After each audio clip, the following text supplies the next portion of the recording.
The first few weeks of marriage felt like a dream. Laughter in the mornings, whispered prayers at night, and random kitchen dances to our favorite songs. Ken and I couldn't stop smiling at each other. Even silence between us felt sacred. But soon real life began to show up. Bills, work deadlines, and little habits we hadn't noticed before. Ken liked his socks in the living room. I liked my silence in the mornings. He could spend hours watching football, while I wanted long talks over tea. It wasn't conflict, just adjustment. One evening, as we were having dinner, I sighed a little too loudly. Ken looked up from his plate. "You okay?" "I'm fine," I said automatically.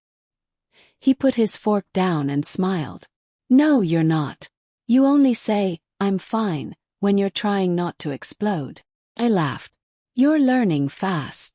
We sat quietly for a moment before I admitted, "I miss us," before the routine, before everything started feeling rushed. He reached across the table, took my hand, and said softly, "Then let's not forget us. Let's keep choosing us, even on tired days." That night, he planned a late-night walk, just like we used to in the early days. And somewhere between the laughter and the cool night breeze, I remembered why I said yes. Marriage, I learned, wasn't about being happy all the time. It was about choosing each other even when happiness takes a break. Some mornings we'd argue about laundry or grocery lists, or who forgot to refill the gas. But before the day ended, we'd always find a way back to peace. Because love, I realized, wasn't about who was right. It was about who was willing to fix what went wrong. A few months later, I got a promotion at work, something I had prayed for. Ken was proud, but I could sense a quiet tension. He was working long hours too, and our time together was shrinking. We were two people who loved each other deeply, but sometimes felt like strangers sharing the same roof. Then one evening, I came home to find the lights dimmed, candles on the table, and my favorite meal waiting. "What's all this?" I asked, surprised. Ken smiled, wiping his hands on a towel.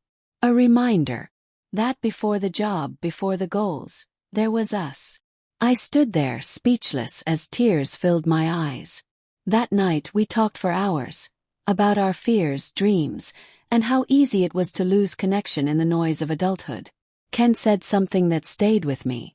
Love isn't about keeping the fire burning every day. It's about not letting it go out completely. And that became our unspoken rule. Whenever life got loud, we'd pause, look at each other, and find our way back to quiet. Sometimes we'd take short weekend drives to nowhere. Other times we'd cook dinner together and end up laughing at how bad we were at it. It wasn't perfect, but it was real, and real felt better than perfect.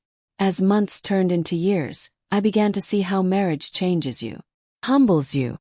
It teaches you patience, forgiveness, and how to love without conditions.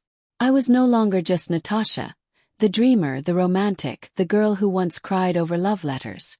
I had become Natasha, the wife, the partner, the woman learning that love doesn't end with "I do." Begins there.